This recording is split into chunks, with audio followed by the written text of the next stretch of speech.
రామ్ చరణ్ తో సినిమా కోసం 3 ఏళ్ల నుంచి వెయిట్ చేస్తున్నాడు బుచ్చిబాబు. స్టార్ట్ చేయడానికి 3 ఏళ్లు టైం తీసుకున్నాడేమో కానీ 3 నెలల నుంచి సినిమాని మాత్రం పరుగులు పెట్టేస్తున్నాడు.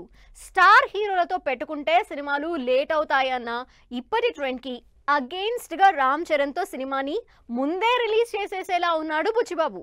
ఇంతకీ సినిమా ఎక్కడి వరకు వచ్చింది? లేటెస్ట్ గా షూట్ లో జాయిన్ అయిన స్టార్ యాక్టర్ ఎవరు?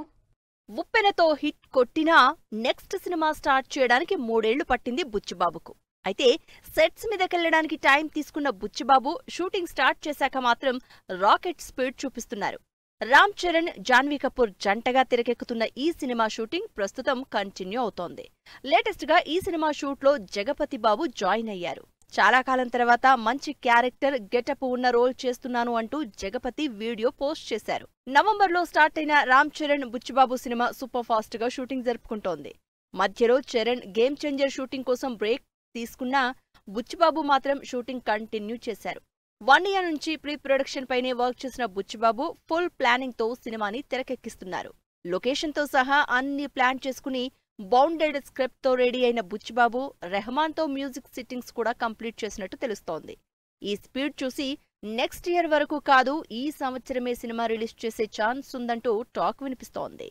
పిరియాడిక్ స్పోర్ట్స్ డ్రామాగా తెరకెక్కుతున్న ఈ RC16 ని Sukumar writings, Mythri movies combined గా నిర్మిస్తున్నాయి.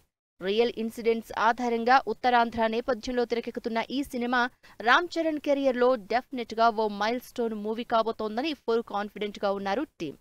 జగపతి బాబు, శివరాజ్ కుమార్ ఇంపార్టెంట్ రోల్స్ చేస్తున్న ఈ సినిమాలో చరణ్ స్పోర్ట్స్ మ్యాన్ గా కనిపించబోతున్నారు. శివరాజ్ కుమార్ కి కూడా సర్జరీ కావడం, ప్రస్తుతం రికవరీ స్టేజ్ లో ఉండడంతో బ్యాలెన్స్ షూట్ కంప్లీట్ చేస్తున్నారు బుచ్చిబాబు. గేమ్ చేంజర్ కూడా అంతగా ఆకట్టుకోకపోవడంతో చరణ్ ఫ్యాన్స్ అంతా ఈ సినిమా మీదే కాన్సంట్రేట్ చేస్తున్నారు. మరి బుచ్చిబాబు ఫ్యాన్స్ ఎక్స్పెక్టేషన్స్ ని రీచ్ అవుతాడో, ఏ రేంజ్ లో ఆడియన్స్ ని ఇంప్రెస్ చేస్తాడో చూడాలి.